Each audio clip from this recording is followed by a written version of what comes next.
जय हिंद दोस्तों, welcome to our channel. जानते हैं काफ़ी समय बाद आ रहे हैं, इधर बीच कुछ व्यस्तता हो गई थी, रिसर्च वर्क चल रहे थे। तो आज जो हम वीडियो लेके आ रहे हैं उसमें हम बात करने वाले हैं रिस्क की। आने वाले टाइम में दोस्तों ये रिस्क के ऊपर 3-4 वीडियोस भी आएंगे। हम ये भी बताएंगे आपको कि रिस्क को मेज़र कैसे कर सकते हैं, और ये जो रिस्क की बात है ये कोई जानलेवा रिस्क या फिर आपके घर के लूट जाने की, सामान चोरी हो जाने की रिस्क नहीं है। ये इन्वेस्टमेंट का रिस्क है कि आप पैसा अगर कहीं इन्वेस्ट कर रहे हैं तो उसमें क्या-क्या रिस्क इन्वॉल्व होता है और वो रिस्क के फैक्टर्स आपके रिटर्न को कैसे इन्फ्लुएंस करते हैं।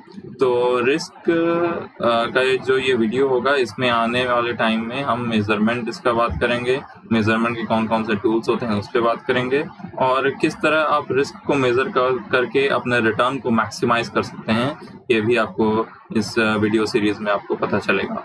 तो आज हम सिर्फ रिस्क और उसके टाइप्स के बारे में आपसे डिस्कशन करेंगे। तो आइए वीडियो को स्टार्ट करते हैं।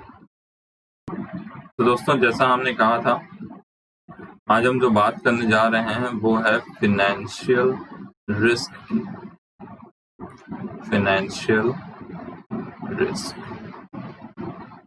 आप इस रिस्क को कोई और रिस्क ना समझें, ये फाइनेंशियल रिस्क की ही बात आज होगी।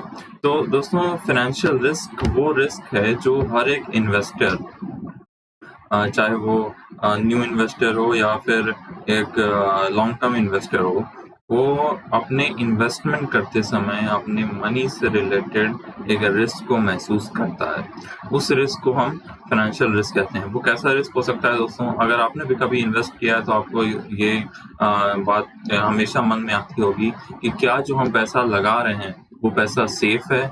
क्या हम जो पैसा लगा रहे हैं वो पैसा हमारा उतना रिटर्न देगा जितना रिटर्न की एक्सपेक्टेशंस हैं? तो ये सब जो सवाल हैं, ये सब जो कंसर्न है, इन्हीं को कहते हैं फाइनेंशियल रिस्क। देखिए, रिस्क रिटर्न की और आपके पैसे की दो चीज की रिस्क है। एक तो आपने जो अमाउंट लगाया है यानी कि प्रिंसिपल अमाउंट, एक उसकी रिस्क है, और एक जो आपने आप जो रिटर्न वो एक्सपेक्ट कर रहे हैं उसकी रिस्क है, और दूसरा रिटर्न जो आप रिटर्न एक्सपेक्ट कर रहे हैं। तो इन दोनों चीजों को मिलने का, आपको अर्न करने का आपके पास रिस्क है कि ये मिलेगा या नहीं मिलेगा। एक्चुअली रिस्क और रिटर्न, इनमें एक रिलेशनशिप होता है जिसको कहते हैं trade off. Risk return trade off.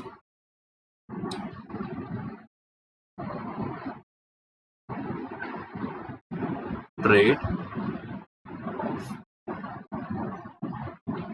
ये जो रिस्क रिटर्न ट्रेड ऑफ है, ये एक्चुअली दोस्तों ये कहता है कि जो आपका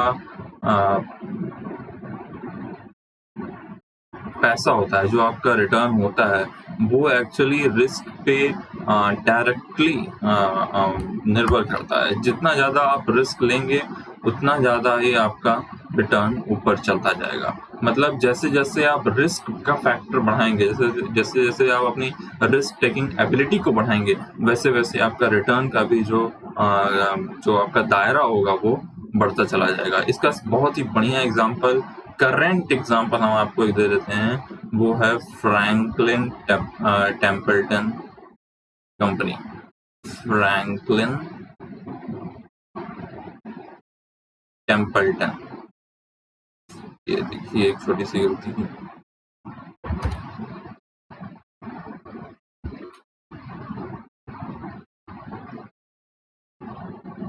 दोस्तों, अगर आप बिजनेस न्यूज़ को फॉलो करते हैं तो पिछले कुछ महीनों में आपने इस कंपनी का नाम ज़रूर सुना होगा। ये वो कंपनी है दोस्तों जिसने अपने 6 म्यूचुअल फंड स्कीम्स, और एक्चुअली वो डेप्ट स्कीम्स थी, उन डेप्ट स्कीम्स को क्लोज कर दिया था। उनका जो ट्रेडिंग था, उनका जो सेल परचेज था, वो उसने क्लोज कर दिया था।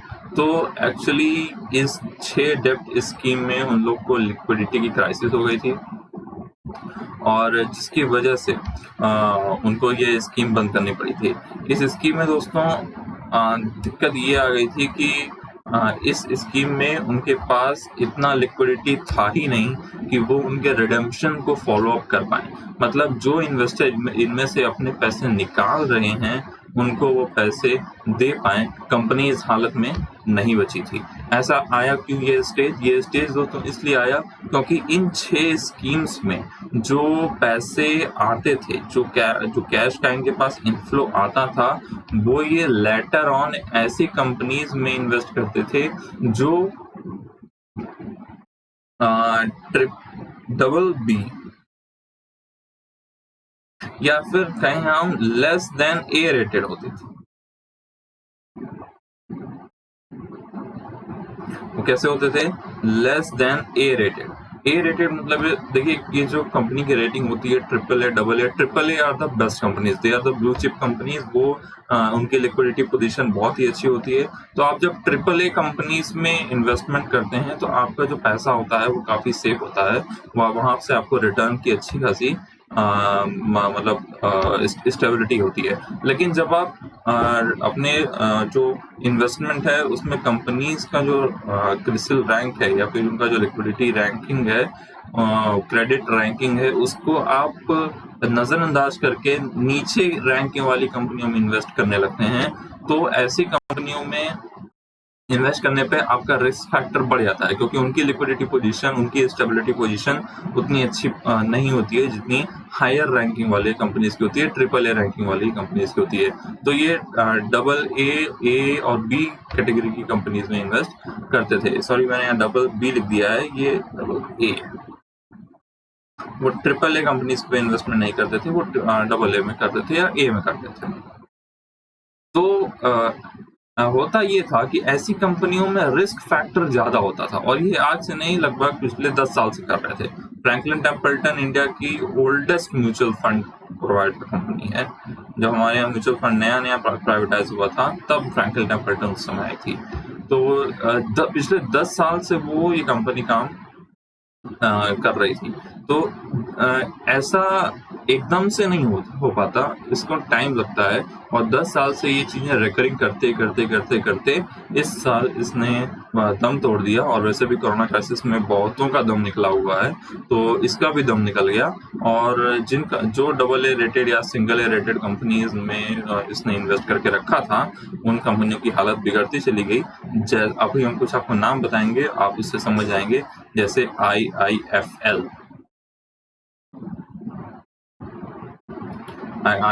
जो कंपनी IIFL की क्राइसिस आई थी, उसमें भी फ्रैंकलिन टेम्पल्टन का पैसा लगा हुआ था। इसने यस बैंक में भी लगा के रखा था। यस बैंक का तो सिनेरियो सबको पता है। और ऐसी उन तमाम कंपनियों में पैसा लगा के इसने रखा था जिसमें इसके पैसे डूब गए।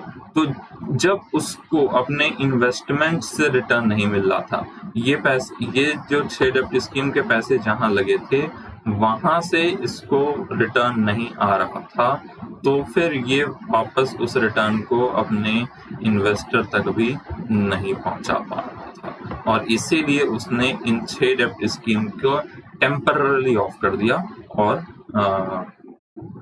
उनको शट डाउन कर दिया। हमारा टॉपिक आज का ये नहीं है, हमारा टॉपिक आपको सिर्फ ये बताना है कि रिस्क और रिटर्न में कैसे एक रिलेशन होता है। इन 6 डेप्ट स्कीम में क्योंकि रिस्क हाई थी तो उनको रिटर्न भी हाई मिलता था। इन 6 डेप्ट स्कीम्स की जो रिटर्न थी, एवरेज एनुअल रिटर्न्स थी, वो बाकी स्कीम से काफी ऊपर हुआ करती थी। तो ये पॉसिबल सिर्फ इसलिए हो पाता था क्योंकि उसमें रिस्क ज्यादा था। तो जो कंपनियां थी वो ज्यादा रिटर्न भी देती थी। वो नई कंपनी थी, उनकी लिक्विडिटी पोजीशन उतनी अच्छी नहीं थी, या फिर क्रेडिट कम रेटिंग वाली कंपनी जिनकी लिक्विडिटी पोजीशन उतनी अच्छी नहीं थी, वो कुछ साल तो बहुत अच्छा रिटर्न दी, लेकिन जब क्राइसिस का समय आया तो ऐसी कंपनियां फेल कर गई। तो सिर्फ बात इतनी थी कि हम आपको रिस्क और रिटर्न के बीच का रिलेशनशिप समझा पाए। तो आइए आगे बढ़ते हैं और ये बात करते हैं कि ये रिस्क जो होता है वो कितने तरह का होता है। अगर हम पूरे फाइनेंशियल स्ट्रक्चर की बात करें, जो फाइनेंशियल इन्वेस्टमेंट है उसमें बात करें, तो हम उसमें कौन कौन तरह के रिस्क को फेस करते हैं। तो इस बात को समझाने के लिए हम आपको आगे लेकर चलते हैं।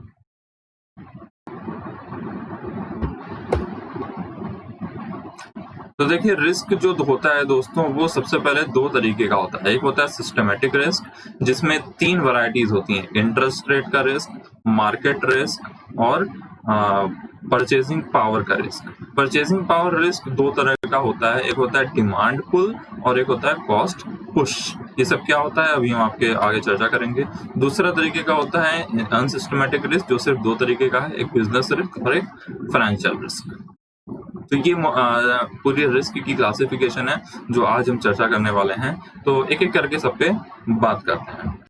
दोस्तों, जो मेन कंसर्न होता है किसी भी बिजनेस के लिए वो ये होता है कि मेरा सिस्टमेटिक रिस्क कितना है, क्योंकि जो सिस्टमेटिक रिस्क है वो एक इंडस्ट्री को इफेक्ट करता है, वो economy as a whole effect डालता है। लेकिन जो ये अनसिस्टमेटिक रिस्क है वो कंपनी स्पेसिफिक होता है। हो सकता है किसी इंडस्ट्री में अगर कोई एक कंपनी है उसके ऊपर कोई रिस्क हो तो दूसरे कंपनी पे उसी इंडस्ट्री में वो रिस्क ना हो। तो ये unsystematic risk company to company, company के इंटरनल मैटर्स, उसके कंपटीशन, उसके प्रोडक्ट, उसके फाइनेंशियल स्टेबिलिटी और लिक्विडिटी पे डिपेंड करता है, जो कंपनी अपने पोर्टफोलियो में डाइवर्सिफिकेशन ला करके सही कर सकती है। मतलब अगर हम अपने पोर्टफोलियो में जो इन्वेस्टमेंट का होराइजन है उसको और डाइवर्सिफाई कर दें, उसमें और इन्वेस्टमेंट अरीना को जोड़ दें, तो ऐसे में हम अपने अनसिस्टमेटिक रिस्क को लोअर डाउन कर सकते हैं। लेकिन ये जो सिस्टमेटिक रिस्क होता है इसमें ऐसा नहीं होता है। सिस्टमेटिक रिस्क एक इंडस्ट्री को अफेक्ट करती है, इकोनॉमी को अफेक्ट करती है, और इसमें जो मेन फैक्टर्स होते हैं वो हमारे कंट्रोल के बाहर होते हैं। इन्फ्लेशन हो गया या फिर मार्केट की वॉलेटिलिटी हो गई, ये जो अभी क्राइसिस चल रही है ये इस समय का सिचुएशन हो गया। तो ये जो सिस्टमेटिक रिस्क है ये पूरी इंडस्ट्री को इफेक्ट करता है और मेन मेजरमेंट की जरूरत इस सिस्टमेटिक रिस्क की ही पड़ती है। तो सिस्टमेटिक रिस्क भी तीन तरीके का होता है। पहला है इंटरेस्ट रेट का रिस्क।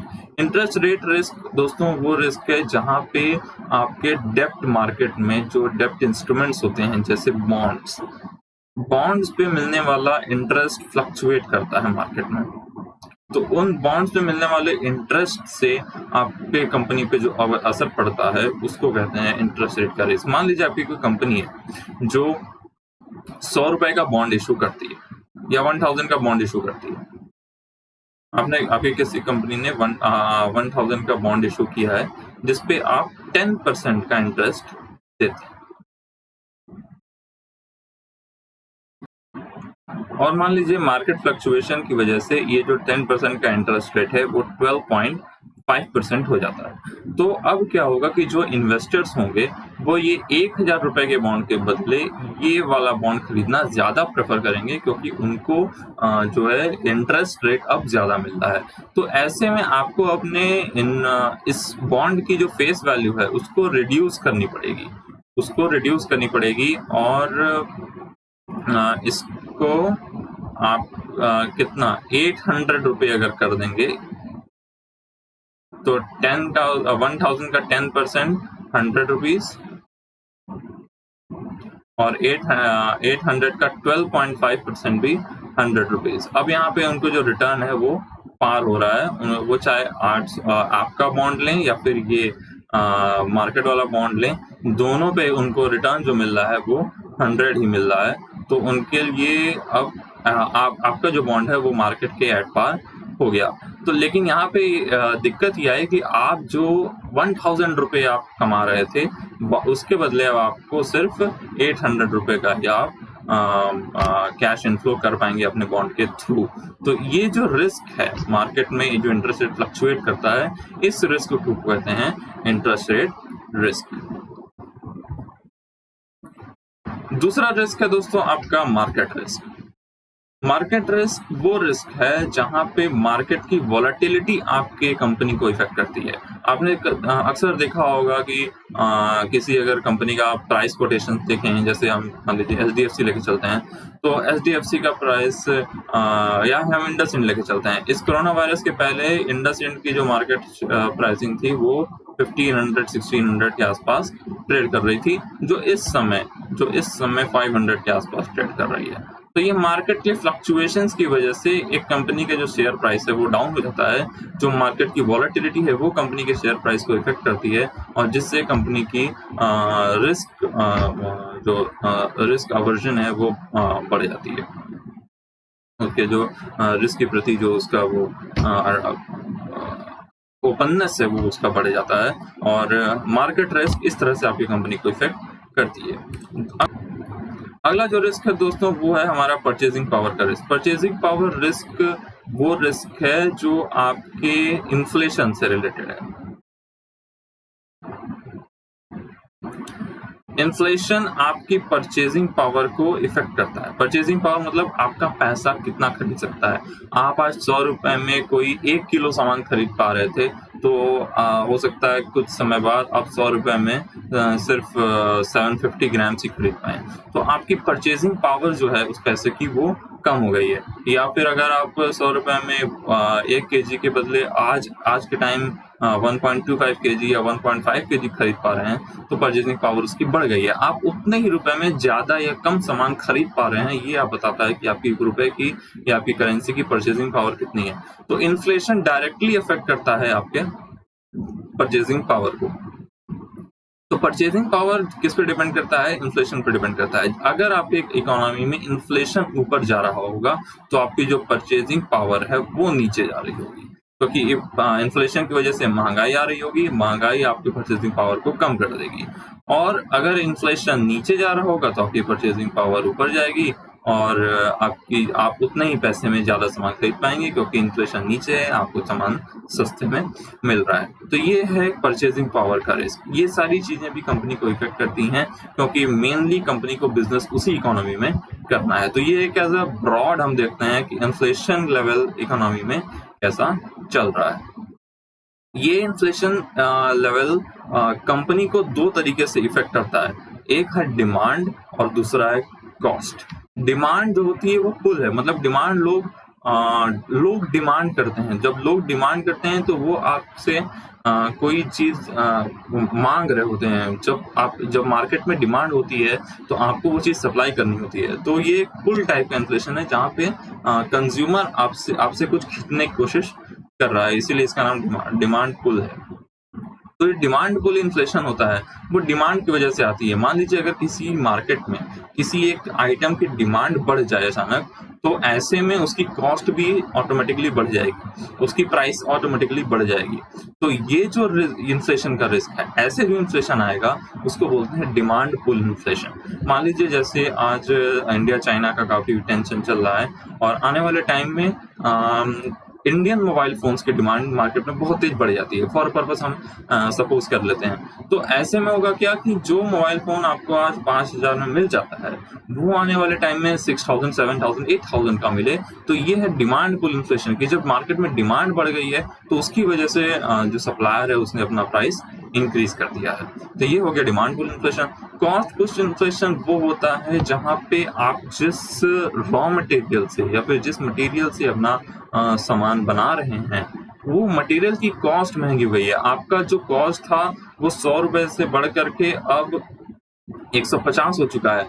तो आप जो सामान 100 रुपए का 160 में बेच रहे थे, अब वो आप 150 का सामान भी 160 में नहीं बेचेंगे, आपको उसका प्राइस इंक्रीज करना ही पड़ेगा। और अगर आपने वो प्राइस इंक्रीज कर दिया तो फिर मार्केट में एक और इन्फ्लेशन आ जाएगा, जिसको हम बोलेंगे कॉस्ट पुश इन्फ्लेशन। ये डिमांड इंक्रीज होने की वजह से नहीं आया है, ये मटेरियल की कॉस्ट इंक्रीज होने की वजह से आया है।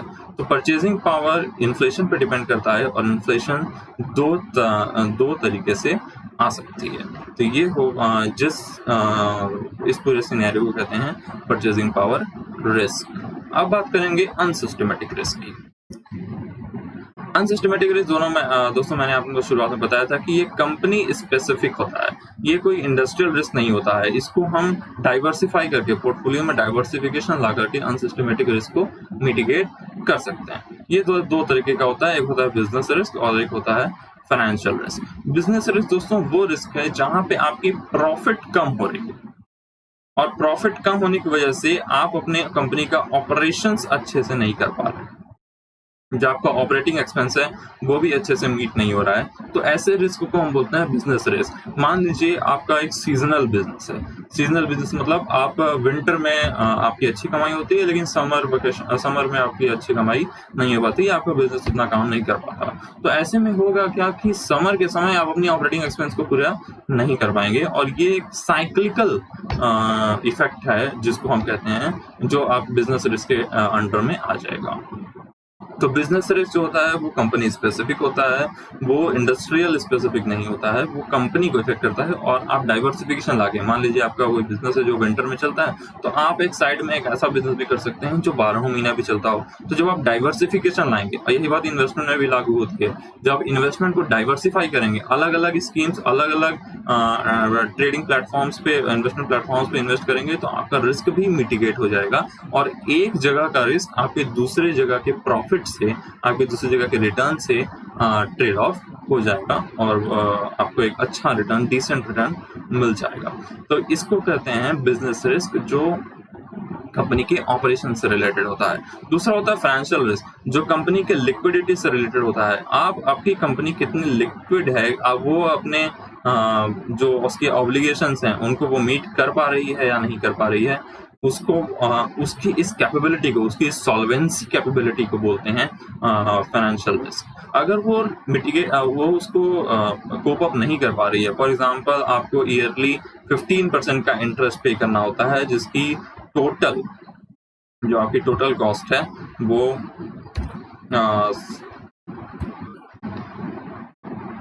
15% के इंटरेस्ट की, मान लीजिए टोटल कॉस्ट आपकी आ जाती है लेट्स से 1 करोड़, लेकिन आपके पास इतनी लिक्विडिटी नहीं है कि आप इस 1 करोड़ के पेमेंट को मीट अप कर पाए। तो अगर आप ये नहीं कर पाए, तो आपकी फाइनेंशियल रिस्क बढ़ी हुई है, और आपकी कंपनी एक खतरे के मोड में जा सकती है। तो फाइनेंशियल रिस्क दोस्तों रिलेटेड होता है आपकी लिक्विडिटी से।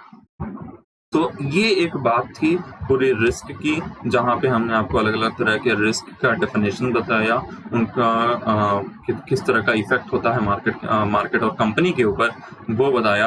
अब जो नेक्स्ट वीडियो में हम बात करेंगे, वो बात करेंगे कि हम इस रिस्क को मेजर कैसे कर सकते हैं, इस इंटरेस्ट रेट के रिस्क को, इस मार्केट रिस्क को, इस परचेजिंग पावर रिस्क को मेजर कर सकते हैं या नहीं कर सकते हैं। अगर सिस्टमेटिक रिस्क मेरे कंपनी को इफेक्ट करती है, तो क्या सिस्टमेटिक रिस्क को मेजर करके हम इसको कम कर सकते हैं। इसको अगर हमको मेजर नहीं करना है, तो क्या तरीके हैं डाइवर्सिफिकेशन के अलावा, जिससे हम अनसिस्टमेटिक रिस्क को भी कम कर सकते हैं, और इन रिस्क को कम करके हम अपने रिटर्न को कितना मैक्सिमाइज कर सकते हैं। तो मेन बात है मेजरमेंट। अगर हम रिस्क को मेजर कर ले गए, तो हमारे काफी प्रॉब्लम सॉल्व हो जाएंगे। तो इस प्रॉब्लम का सोल्यूशन आपको अगले वीडियो में मिलेगा कि इस रिस्क को हम मेजर कैसे करें, क्योंकि रिस्क तो एक साइकोलॉजिकल फिनोमेना लगता है कि हमको लग रहा है कि बहुत रिस्क है, लेकिन ये जो लगने वाली बात है, क्या इसको हम क्वांटिफाई कर सकते हैं, इसको एक न्यूमेरिकल फिगर में लिख सकते हैं? इस सवाल का जवाब आपको नेक्स्ट वीडियो में मिलेगा। So keep watching and stay with the financial research. Thank you.